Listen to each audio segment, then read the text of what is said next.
قبل ما نبداو، السلام عليكم ورحمة الله. كلنا عندنا داك الصديق والصديقة اللي ديما كنا دايرينو اكتر من اخ او اخت ديالنا، واللي مع الاسف غير جات اول فرصة باش يتخلى عليك ما ضيعهاش بدون ما يفكر او يتردد. وهذا البلان كيخليك تحس بالنار شاعلة فيك، والاكثر من ذلك انه ما كيكون بيدك ما تعمل، حيث انه واحد يتخلى عليك كتجرح اكثر من انه يظلمك. اليوم جيت نعاود لكم على شخص اللي كان عزيز عليا، وكنت كنعتبره قدوة ديالي نظرا لداكشي اللي عاش والنصائح اللي كان كيعطيني، واللي استفدت منه بزاف. ودوزنا الحارة والحلوة، ولحد الآن كنتفكر كاع المغامرات والطريقة باش كنا كنضحكو كانت سبيسيال، والحماق والضحك ديالنا كان بالالغاز. واخا كنكونوا وسط الاصدقاء الاخرين تا واحد ما كان كيفهم دوك الكودات، وكنبقى نسول راسي واش بصح توحشت هاد الايام وهاد الضحك مع هاد الصديق، ولا البلان اللي دار خاصو يخليني نحقد عليه اكثر من انني نحس بالحنين لديك الصداقه اللي كانت بيناتنا.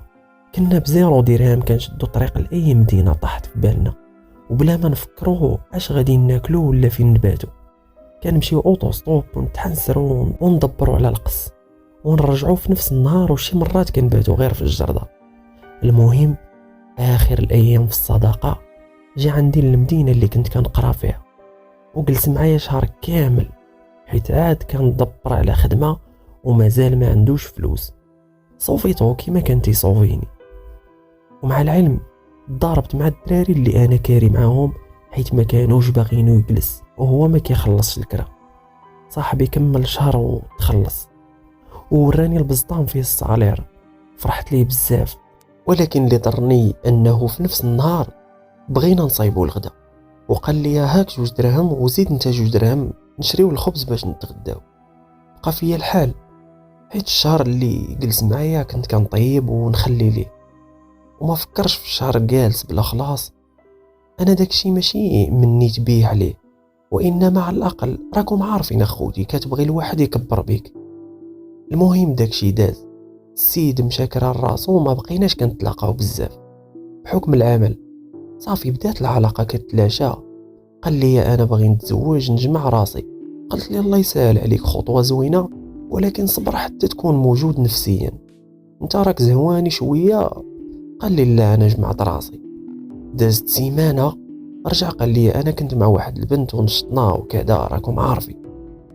دازت سيمانه اخرى وقال لي انا من نهار قلت لك غادي نتزوج ما عرفت حتى شي بنت. راه كيقول لك الكذاب غير نسيه وسولو.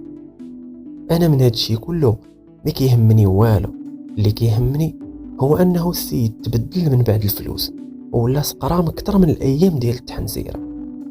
ودازو بزاف ديال البلانات من بعد، ولقيت دائما انه كان كيكذب ويلقى اسباب وتبريرات، وحسيت براسي انا وليت مصدع داك السيد حيت ما كنتش باغي ديك الصداقه تلاشى.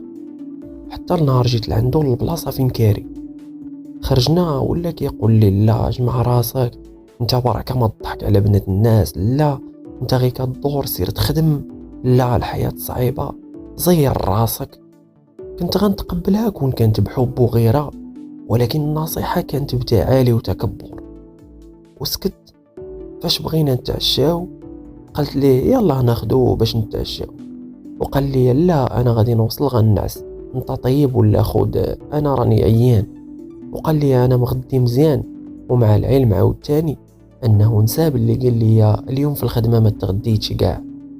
تما كانت اخر حوار غادي يدور بيني وبينه، حيت اكتفيت وفهمت انه صافي وصلت النهايه. رجعنا للدار ما كنهضروش، بقيت سهران. فاش نعس صيفط له ميساج في التليفون وقلت له هز سوارتك فاش تكون خارج الخدمه في الصباح حيت غنفيق غنمشي للدار. داكشي اللي كان، وفاش فقت لقيته موجد الفطور مسمن بتيبان. المهم راكم عارفين بحال حس بالخطا.